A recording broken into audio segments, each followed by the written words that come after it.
Could only go so far with it, and then you'd have to change the character and nature of the show. I mean, if you had Matt and Kitty have an on-screen love affair, then they'd have to get married or something, and then you'd have a different show. For 20 years, Gunsmoke ruled American television, and James Arness, Marshal Matt Dillon himself, stood at the center of it all.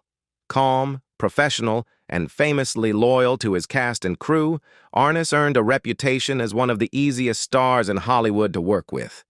But behind the scenes, there was one co-star he quietly struggled with, a person he eventually wished would leave the show. Who was the only cast member James Arness wanted gone? And what sparked the hidden tension on a series known for its tight-knit family? Stay with us as we uncover the surprising clash on Gunsmoke, the co-stars who initially hated each other, and the truth fans never saw on screen. Gunsmoke was more than a TV series. It was a trailblazer that reshaped the television landscape. It began modestly as a radio drama before making the bold leap to television, where it constantly reinvented itself to keep audiences hooked. What started as a 30-minute black-and-white show quickly expanded to a full hour as its popularity exploded. And as television technology advanced, Gunsmoke adapted again, embracing full color and bringing the dusty plains of Dodge City to life like never before. Its ability to evolve without losing its heart became the secret to its extraordinary 20-year run, making it one of the longest-running scripted dramas in history. Before it became a television giant, Gunsmoke had already built a loyal following on radio from 1952 to 1961 with gritty storytelling and surprisingly mature themes for its era. When the TV version debuted in 1955, producers made a rare decision. They kept the radio series running for another 6 years. This meant Gunsmoke dominated both radio and television at the same time, cementing its status as a true entertainment pioneer. The radio show didn't just inspire the TV adaptation, it established the foundation of authenticity and atmosphere that carried over to the screen. William Conrad, whose deep, commanding voice defined Matt Dillon on radio, seemed like the obvious choice to continue the role on television. But CBS wanted a different look for their on-screen lawman. That led them to James Arness, tall, rugged, and visually perfect for the part. The casting choice became legendary.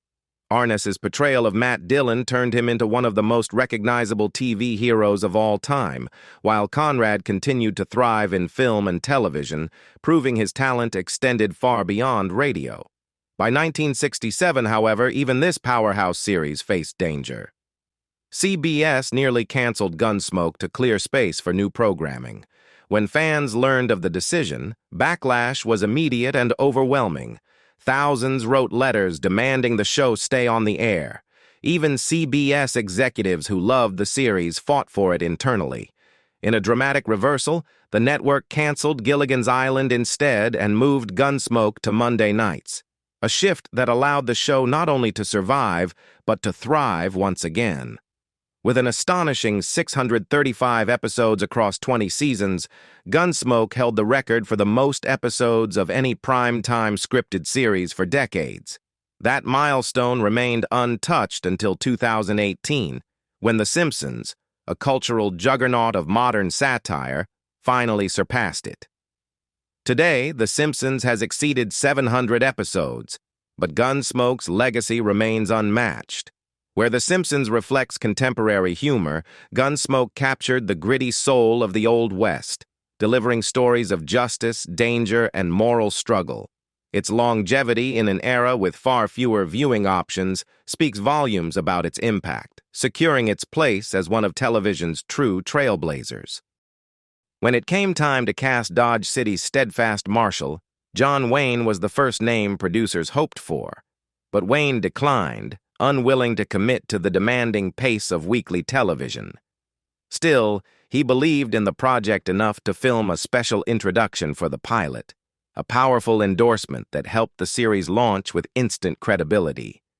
Ultimately, the role went to James Arness, whose towering presence and understated strength made Matt Dillon unforgettable. His performance became so iconic that it rivaled even Wayne's screen persona, cementing Arness as one of TV's great leading men. Long before he wore Dillon's badge, Arness was a real-life war hero. Drafted into the U.S. Army in 1943, he served with the 3rd Infantry Division during World War II and fought in the brutal Anzio invasion. Just days into the campaign, he was struck by machine gun fire, suffering severe injuries that cost part of his foot and left him hospitalized for months. For his bravery, he received the Bronze Star and Purple Heart. Those battlefield experiences shaped him deeply, giving him a quiet resilience he carried into his role on Gunsmoke. James Arness carried his battlefield wounds with him long after World War II, and those injuries quietly shaped his work on Gunsmoke. Damage to his knees and feet caused chronic pain, making long days on set difficult. To help him cope, the production team adjusted the shooting schedule so scenes requiring heavy movement were filmed early in the morning, before the pain became overwhelming. Even with these challenges, Arness delivered a flawless performance as Marshal Matt Dillon. His grit in pushing through physical hardship mirrored the character's own unwavering strength, adding another layer of authenticity to the legendary lawman. For 16 seasons, Dodge City's beloved physician, Doc, remained a man without a first name. Played by Milburn Stone, the character became one of the show's most recognizable figures, wise, gruff, and dependable. When the writers finally decided he needed a proper name, they turned to Stone himself. Drawing inspiration from the ancient Greek physician Galen, Stone chose Galen as Doc's first name, a tribute that reflected both the character's compassion and his medical skill. During Gunsmoke's second-to-last season, a young Gary Busey made an unforgettable appearance. He portrayed Harv Daly in the show's third-to-last episode, a role that became historically significant when Daly became the final character ever killed on the series. Busey's intense performance added emotional weight to the episode and cemented his small but memorable place in Gunsmoke history. From the very first episode, Gunsmoke set its tone with an iconic image: Marshal Matt Dillon facing down an armed challenger in a tense street duel. This dramatic opening became synonymous with the show. But by the 1970s, growing public concern over televised violence pressured networks to soften their content. In response, Gunsmoke replaced its gunfight intro with a more subdued sequence. Though the change reflected the times, it did nothing to diminish the heart of the series. By adapting while staying true to its core, Gunsmoke proved once again why it remained a beloved staple in American homes for 20 years. The opening credits of Gunsmoke, where Marshal Matt Dillon squares off against an unnamed gunslinger, became one of the most recognizable images in television history. Sharp-eyed viewers have long noticed that the showdown takes place on the very same dusty street used in the classic Western High Noon, a small touch of Hollywood recycling that adds a layer of nostalgia to the moment. Though the scene looked deadly serious on screen, James Arness often brought humor to filming. In one memorable outtake, he pretended to let the gunman win, sending the cast and crew into laughter. It was a rare glimpse of the light-hearted personality behind Dillon's famously stoic exterior. Miss Kitty Russell also underwent an evolution as Gunsmoke moved from radio to television. On the radio series, Kitty was openly portrayed as a madam, a detail that added complexity but wasn't suitable for 1950s family television. To keep the show network-friendly, executives softened her background and reframed her as a respectable, independent saloon owner. Amanda Blake's warm, spirited portrayal ensured the character remained beloved, even as her history was rewritten. Kitty became not just a romantic interest, but one of the show's emotional anchors and a crucial part of its legacy. James Arness was known for being calm, respectful, and easy to work with. But even he had one co-star he struggled with: Amanda Blake. Despite their strong chemistry as Matt Dillon and Miss Kitty, personal tensions and creative disagreements reportedly simmered behind the scenes. Arness privately wished she would step away from the show, even as audiences adored her. Still, Blake stayed for 19 seasons before choosing to leave on her own terms. Their complicated relationship added another layer to the story of Gunsmoke, proving that even the most celebrated shows have their share of behind-the-scenes friction. Although Amanda Blake became the definitive Miss Kitty Russell, she wasn't the studio's first choice. The role was originally offered to actress Polly Bond, a talented performer who had been working in westerns since childhood. Bond ultimately turned it down to focus on her personal life, unknowingly clearing the path for Blake. Once Blake stepped into the saloon, everything changed. She infused Kitty with charm, humor, and quiet strength, transforming the character into one of television's most enduring icons. What began as a simple casting shift became one of the most important strokes of fate in Gunsmoke history. As the series moved into its final decade, James Arness's old war wounds began catching up with him. The lingering damage from World War II, combined with worsening arthritis, made the long shooting days increasingly difficult. To help him manage the pain, the production team rearranged the schedule so his scenes could be filmed in concentrated blocks, giving him time to rest between shoots. Even through discomfort, Arness never compromised his performance. His steady, commanding presence remained the backbone of the show, proving his resilience both as an actor and as the man behind Marshall Dillon.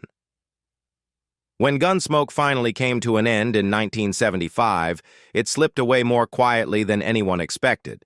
After 20 seasons, the cast and crew filmed what they thought was just another episode, never realizing it would be the last. There was no grand farewell, no emotional final scene, only an unassuming ending to a legendary run. Yet the lack of a formal goodbye didn't diminish the show's legacy. Through reruns, iconic characters, and decades of loyal fans, Gunsmoke continues to stand as a timeless piece of television history, reminding viewers that some stories never truly end. Glenn Strange, the familiar face behind Sam, the loyal bartender at the Long Branch Saloon, brought warmth and steady humor to Gunsmoke's rugged world. His presence grounded the series, giving fans a character they trusted as much as they adored. Long before stepping into Dodge City, Strange had already built a remarkable Hollywood career, most famously portraying Frankenstein's monster in several classic films. Gunsmoke ultimately became his final and most beloved role. He remained on the show until his passing in 1973. Though his resume stretched across decades, it was his time as Sam that truly defined his legacy, earning him a permanent place in the hearts of viewers and colleagues alike. When Gunsmoke was suddenly canceled in 1975, the shock rippled far beyond the audience. The cast was caught completely off guard. Instead of a planned farewell or emotional final shoot, the series simply ended, quietly and without warning. Many of the actors found out through newspapers, not the studio, and even James Arness himself learned the news only after trade publications reported it. The abruptness left the entire team stunned, closing the door on a 20-year institution with no chance for goodbyes. Yet even without a formal finale, the show's legacy only grew stronger, continuing to captivate generation after generation. The story didn't end entirely in 1975. Between 1987 and 1994, Gunsmoke returned through 5 made-for-TV movies, Return to Dodge, The Last Apache, To the Last Man, The Long Ride, and One Man's Justice. These films reunited familiar faces and revived the dusty streets of Dodge City, with James Arness once again stepping into his badge as Marshal Matt Dillon. While the movies didn't earn major critical acclaim, they offered longtime fans the rare gift of revisiting a world they thought was gone forever. Long before becoming a television legend, Arness had lived through real battlefields. In 1944, during the invasion of Anzio in World War II, he was shot in the leg and foot while carrying out his duties. Awarded the Bronze Star and Purple Heart, He returned home a decorated veteran, but the injuries left lasting scars. Chronic pain followed him throughout his life, shaping how he worked on Gunsmoke. Walking scenes were filmed early in the day before the discomfort intensified, and long shooting hours were carefully managed around his physical limits. Yet he never complained. His perseverance mirrored the strength of the character he played, proving that Arness was every bit the hero off-screen that Marshall Dillon was on it. After exploring the triumphs, tensions, and untold stories behind Gunsmoke, one thing is clear. Even a legendary show had moments the public never saw. Now we want to hear from you. Which revelation surprised you the most? And why do you think James Arness struggled with certain co-stars despite his reputation for professionalism? Share your thoughts in the comments below. And if you love uncovering the hidden truths behind classic television, make sure to like this video, subscribe, and hit the notification bell so you never miss our next deep dive into Hollywood's most fascinating stories.